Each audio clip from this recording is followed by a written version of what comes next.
Yeah, hi everyone. So my name's Victor Luber.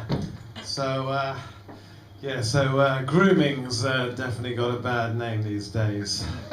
It's definitely going out of fashion. It's pretty ironic that Russell Brand, of all people, should be accused of grooming. I mean, that's never struck me as one of his strong points, to be honest. I mean, that hair of his was completely out of control, for fuck's sake. I mean, that was like a bad hair decade. Actually, the other day I saw a van with a big sign painted on it saying dog grooming. I thought, what kind of sick shit is that, for fuck's sake? Holy shit. I mean, and talk about hiding in plain sight as well. Jesus. Anyway, pretty soon I'll be heading off to spend 6 months living in Bangkok. Not that I want to make any of you feel too envious or anything.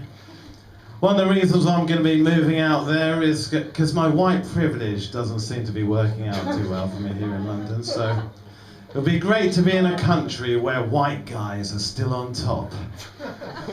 Actually, the history of white guys travelling out to Thailand, it stretches all the way back to the 16th century, with the first white guys going out there as missionaries. Then in the 17th and 18th century, the merchant navy started going out there, so then it was all seamen. And now, actually come to think of it, let's not go there.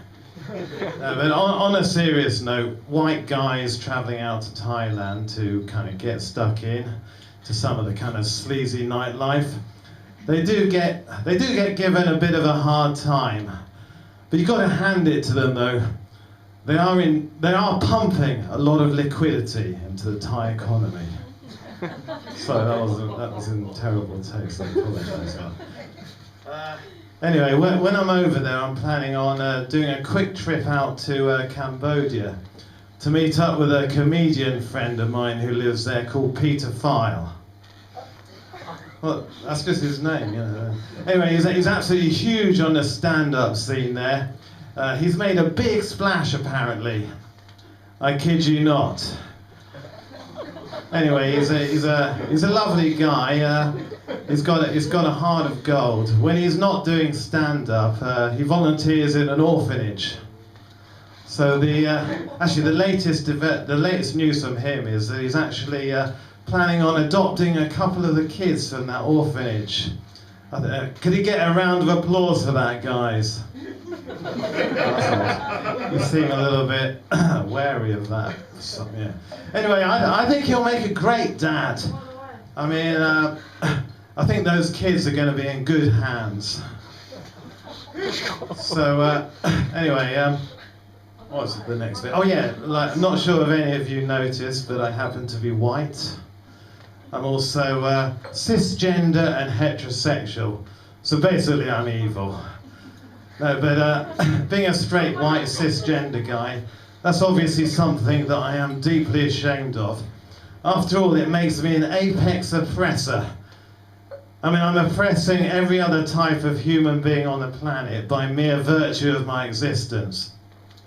Although, just between you and me, that is something that I quite enjoy, actually. Oh shit, I was hoping you were going to laugh at that, but a sense of humour failing your time. Anyway, yeah, so I'm ashamed, yeah, so that's, yeah, blah, blah, blah. Oh yeah, so the next bit is, luckily though, for white guys like me, there are various routes to redemption these days. A very popular option these days is to become trans. It's okay, don't worry, this is all going to be fine. The problem for me though is that I'm only attracted to women, so if I became trans, that would make me a lesbian. And I have heard that there's a bit of a sort of issue of transphobia in the lesbian community. It seems a lot of lesbians aren't that keen on having sex with trans women. They're just not down with the whole women can have penises thing. You know, they can't sort of, they find that hard to swallow. They just need to learn to suck it up, really. Actually, I have been told that as a straight, white, cisgender guy, I have no business commenting on trans issues. However, I strongly dispute that.